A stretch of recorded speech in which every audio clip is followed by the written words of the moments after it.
Alright, I'm not a body man. But once I soft pad that and grind it, it'll look halfway decent. Yeah, until then, it's Franken Neon. Frankenstein's monster, man. Alright, got some spots I gotta fill in real quick, but that's not bad. It's really not bad at all. Well, the grinder and paint will make me the welder I ain't, but that's not so bad. I know it looks real deep on the thing, but it's really not. But skim coat, that'll be good. So I gotta finish up here, and finish up down here. And then we're gonna just rivet this. And then we'll get in and start beating this back.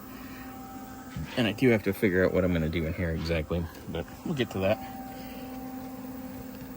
But yeah, that part's done. All right, it's not the prettiest,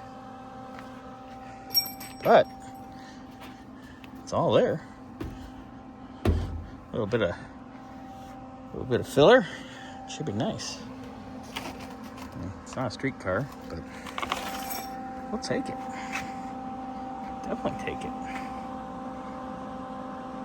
Looks good.